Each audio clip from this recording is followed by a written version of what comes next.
Hello, TPR Nation. Welcome back to the show. Excited to have attorney extraordinaire. I know those phrases don't normally go together. Usually it's like attorney and bad joke, but attorney extraordinaire Rich Chen.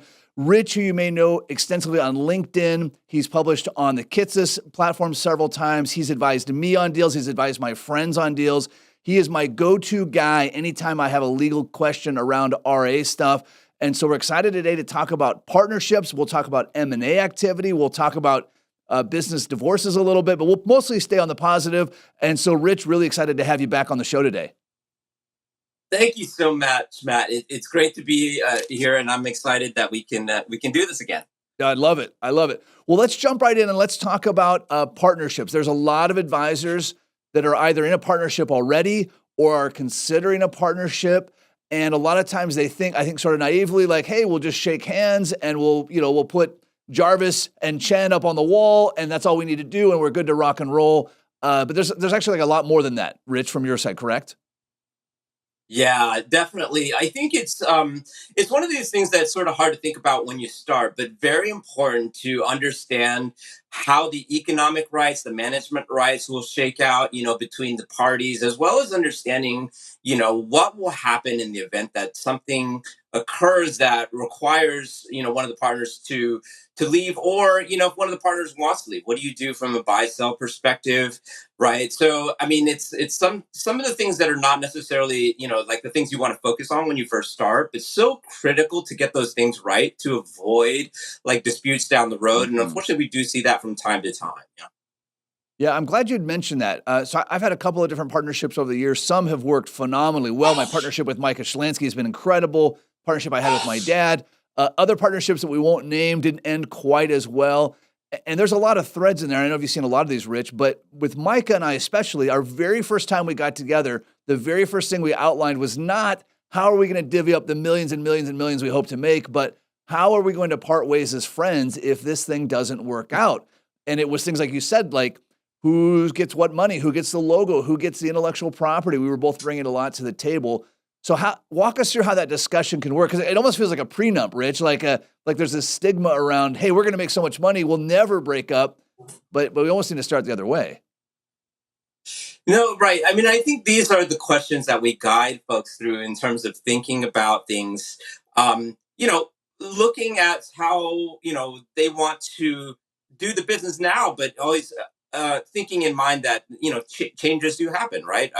How are you going to split profits in the business, right? Whether it's going to be a straight percentage split or based on what people bring in, who's going to do day-to-day management as opposed to, sort of how you think about extraordinary decisions with respect to the business, and what partners will need to consent to those things, and then like you said, buy sell events, death or disability. Unfortunately, things happen, and what if folks want to retire, or if you want to sort of think about sort of other activities, right?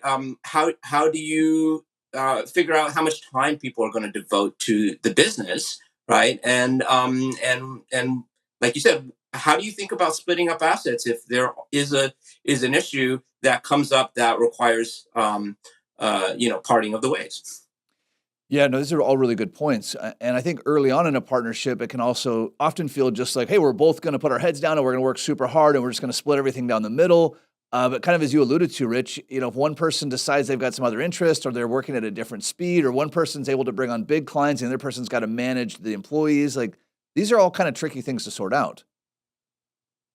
Absolutely, absolutely. And that's why I think the most important thing is to have ongoing dialogue and communications.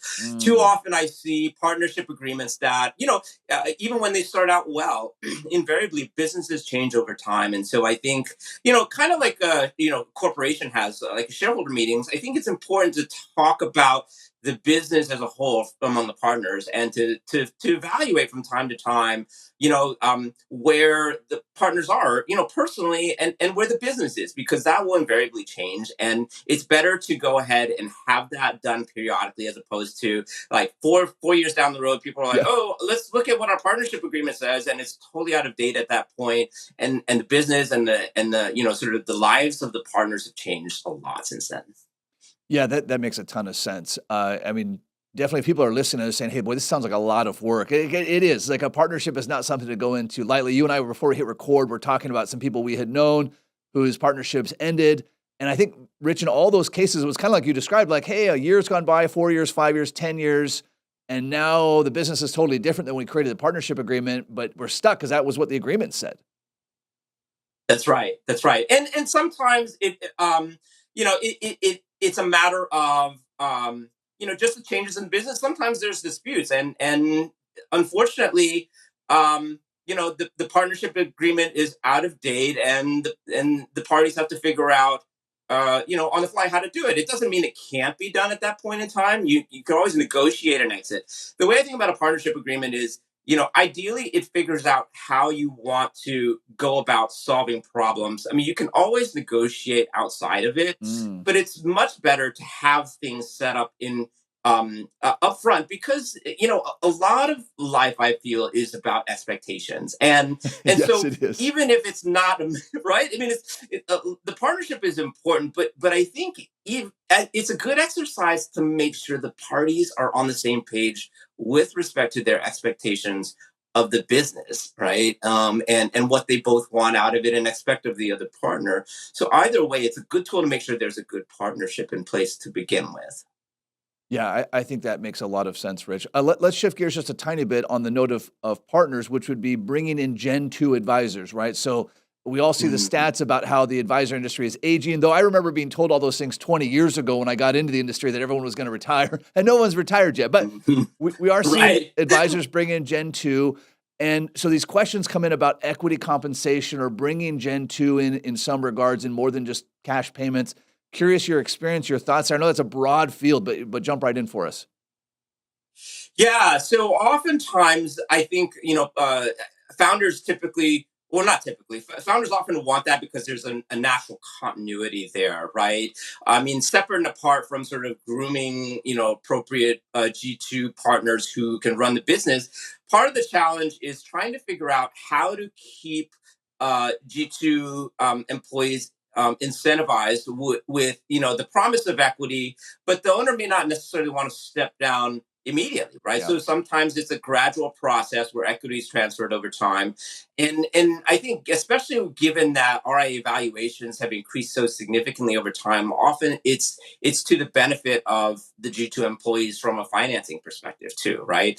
And it may be definitely a benefit from the founder's perspective with respect to the fact that they might be able to sort of defer income.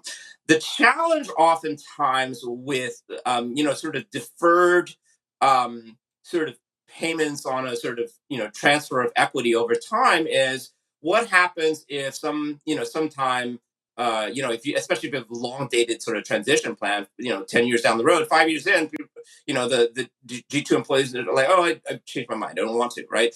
And that's always a consideration for folks when we start out trying to figure out how to uh, avoid awkward situations where there's been accumulation of equity over time. And there are definitely tools to do that, right? With respect to the use of profit interest or things like that, where the Mhm. equity doesn't vest until a certain period of time, where the owner is comfortable that the transfer can happen, but at the same time, the G2 employees know that there's a target date for sort of when these equity or profit interest will vest, right? So we work with founders and their G2 employees to try to get to a situation where the plan will work, and oftentimes it's much more customized than when you have a sort of outright equity sale, because there's so many sort of personal interests involved. Yeah, there is. And of course, we have to keep in mind that the mindset or the mental makeup of the founder is usually dramatically different than the Gen 2, which is not disrespect. Like the founder's probably been doing it for 20 or 30 years, has never thought about doing anything else. They're probably going to Mhm. die in the chair where that Gen 2 is exploring options. Rich, I'd love for you to chat about advisors that are negotiating with Gen 2 and don't realize that they're making a more legally binding offer than they think. So they think like, oh, hey, I'm just going to write out this LOI or I'm going to write out this employment agreement. And it's going to say, hey, we're going to talk about equity, but we'll deal with the contracts later on. Mhm. Like, where do people get themselves in trouble where they think like, oh, we're just brainstorming ideas and maybe they've created some kind of obligation for themselves? Yeah, definitely. There's a lot, if you have basically a writing where the parties agree to something, and especially if they sign it, right? It is assumed to be binding unless there is a specific term that says that this is a non binding document, right? And so they can definitely get themselves into situations where there's writing, even if they're not signed, theoretically, G2 employees could say, well, I relied on this promise, right? And I have some evidence that this promise was made to me, that I would get to acquire ownership. Now, that may be an uphill battle for the G2 employee to actually sort of enforce, but still, it is something that they can theoretically sort of cling to if they want to try to force founders to honor us a sale. And like you said, oftentimes it can be hard to founders to think about letting go, and so it's very important to have these communications up front and to have a guided discussion around the different options available, because it does, sort of. There are tools to make this work, but I think oftentimes it requires a lot of education for founders and G2 employees to make sure they understand those tools and how they fit into the goals for both the founders and the employees. Yeah, I'm glad you highlighted that, right? We really want to start, especially as founders, with what goal am I trying to accomplish? I feel like often we think like, well, the only way to accomplish any goal is to give them equity. And well, there's a lot of ways to accomplish this goal of whether the goal is retention or profit sharing or a vested interest, whatever the case may be. Curious, Rich, I know you're doing a lot of M&A work. That's how you and I really started working together. How are advisors balancing wanting to give equity to Gen 2, but then at the same time seeing these incredible M&A valuations externally that a Gen 2 really just could never afford? Like they couldn't get financing for it, they couldn't fund the cash flow. Anything you've seen to help balance that dichotomy?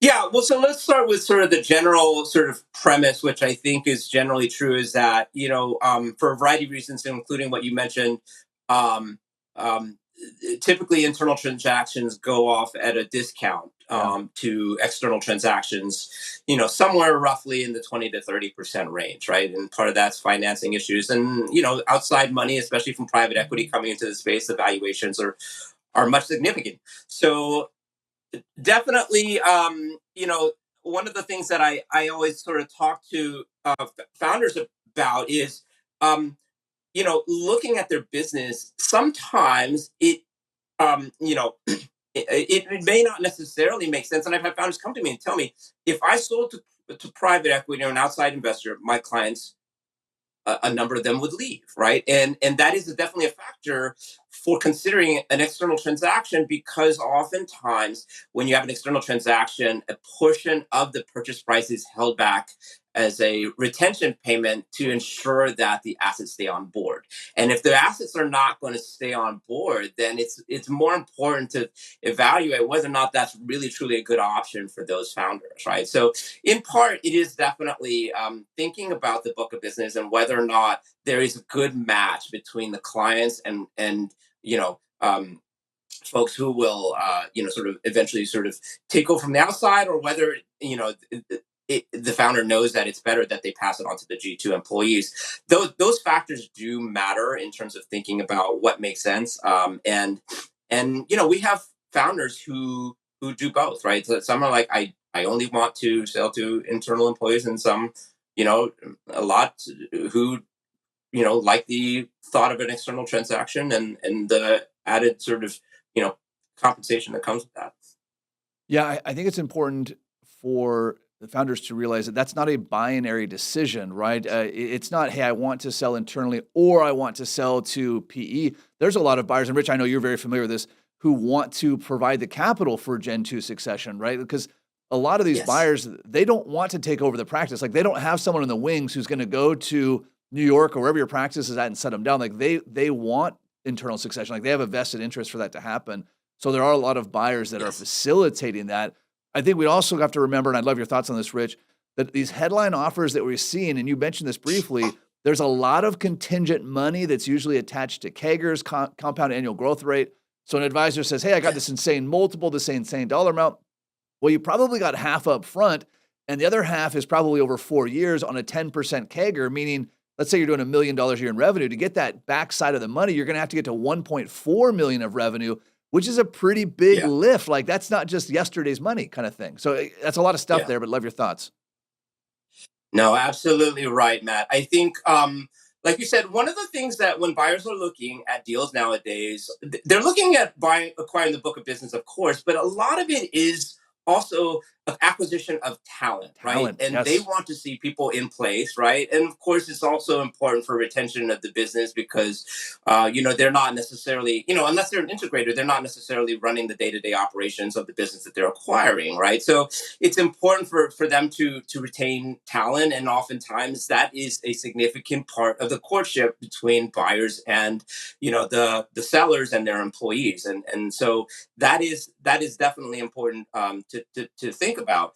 I think it's also one of those things where buyers um, they definitely want to sort of make it as easy as possible for sellers in these transactions. So yeah, providing financing or equity compensation, right, to employees to incentivize them to stay is definitely part of the picture too. Yeah. It definitely brings up a tightrope, and I had to walk this with my practice sale, and I'm going to talk about this in my new book. But when you have Gen 2 talent, other advisor talent, and you're trying to look at an M&A deal, like you're really kind of threading the needle. A lot of the recruiters I work with, like they love to hear that an advisor is considering selling because they'll just call all their team and recruit them away. Because anytime there's turmoil, like all your employees are thinking like, hey, am I going to stay? Do I have a spot at the new company? Hey, I just got an offer. Is this something I want to keep doing? And so I'd be kind of just curious, Rich, your thoughts. Like, how do you thread this needle on? I don't want to show my hand too soon to employees, but I also don't want my employees to leave when they hear word of this.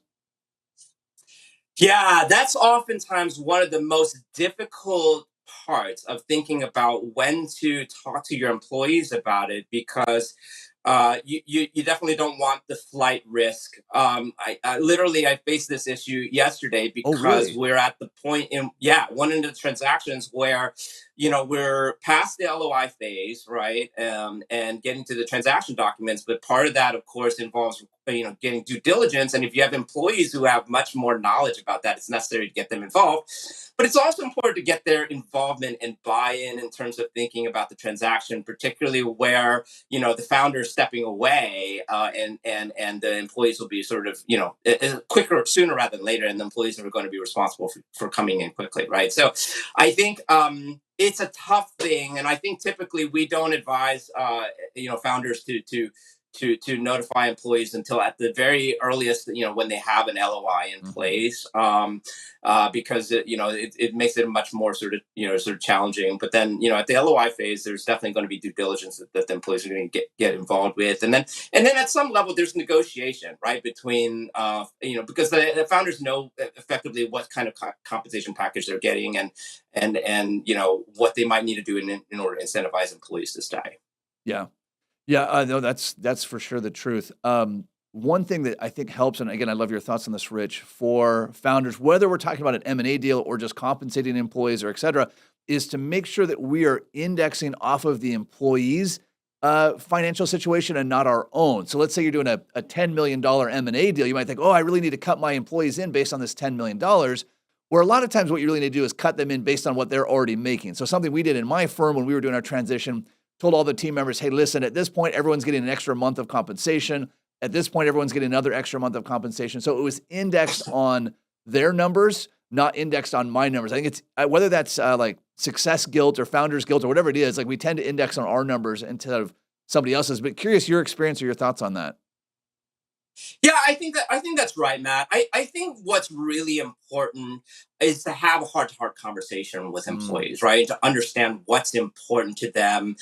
Some employees more are sort of valuable to the business than others, and I think that you might need to do something, an extra carrot to cause them to stay. But before assuming anything, I think it's valuable to have those conversations. Say, what do you want to do, and sort of where do you see things? How do we get you to stay?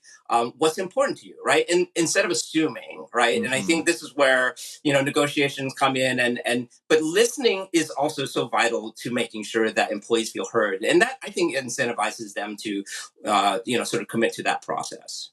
Yeah, that does make a lot of sense, right? I mean, you and I, when you mentioned this at the beginning of the episode, like it's all about expectations, right? We can guess and assume what their expectations are. Odds are we're going to be wrong. Just like if I try to guess like Hmm. my kid's expectation or my spouse's expectation, I think it's a great point to ask them. Want to kind of keep moving Absolutely. along this spectrum here, Rich, for our Gen 2 listeners. So advisors that are, we'll call them a junior advisor or a Gen 2 advisor that don't yet have an agreement with the founder.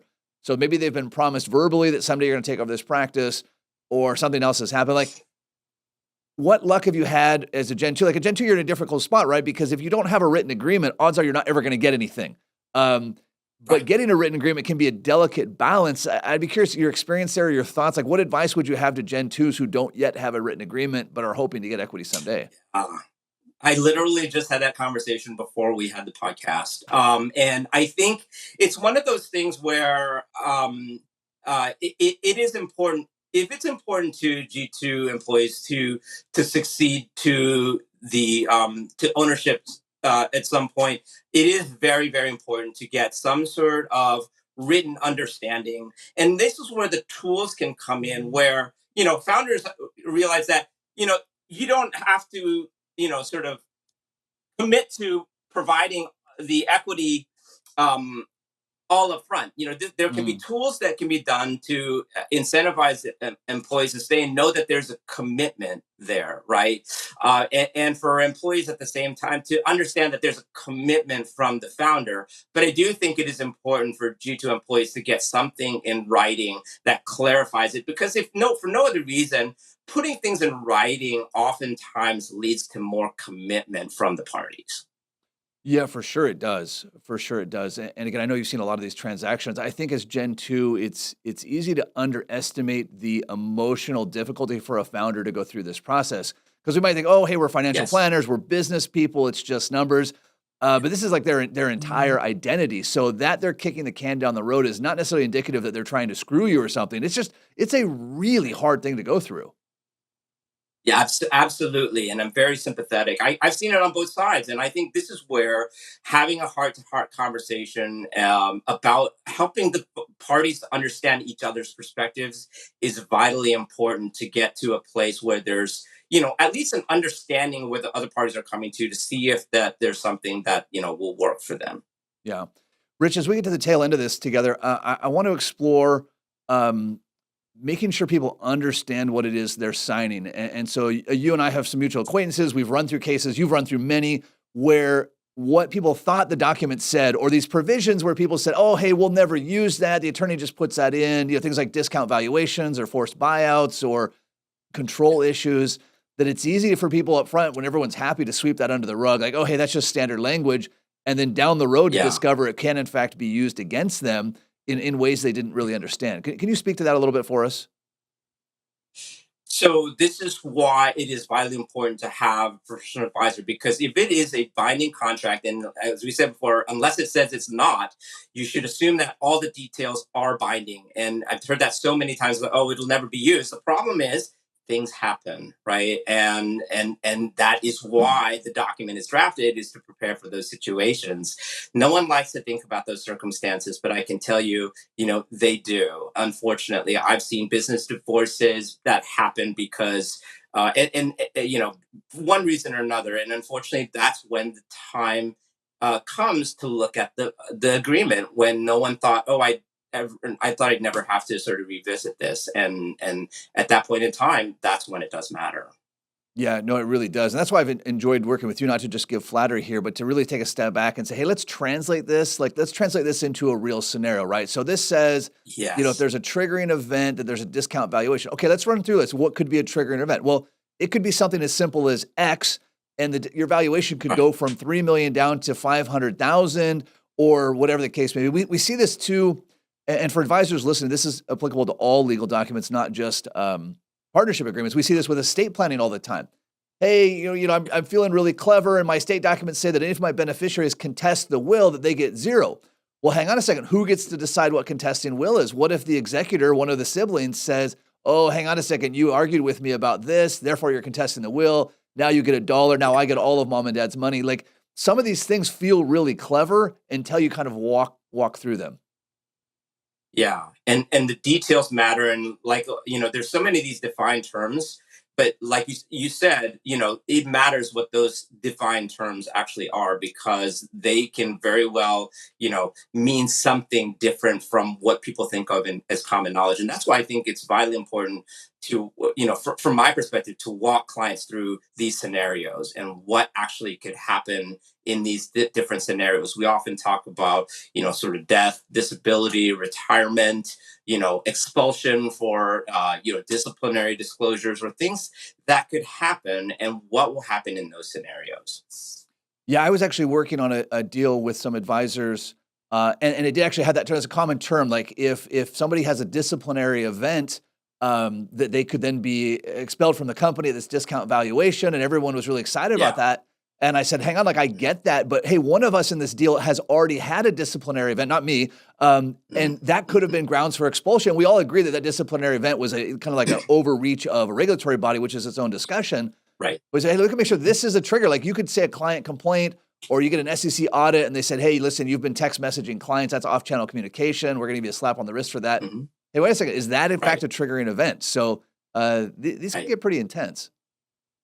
Yeah, which is why you have to really have discussions about materiality of various events to make sure that, so is that what you really mean? Something really significant, or is it anything, right? Because, that's why the details and the wording of these agreements totally matters. That's awesome. Rich, in our last couple of minutes, I'd love to hear, I know you're doing a ton of work all over the advisor space. You and I have done a lot of great work. We've done great work with mutual acquaintances. Be curious, what parts of the industry really get you excited? Like, you have a unique view on the industry. I'd be curious, either cases you work on or things you're seeing come about the industry where you think, man, I'm really excited to be in this industry. This is the best time we've ever had. Well, I think it's exciting on a variety of fronts, and we're continuing to see a ton of advisors breaking away still to launch new firms. At the same time, we're seeing consolidation.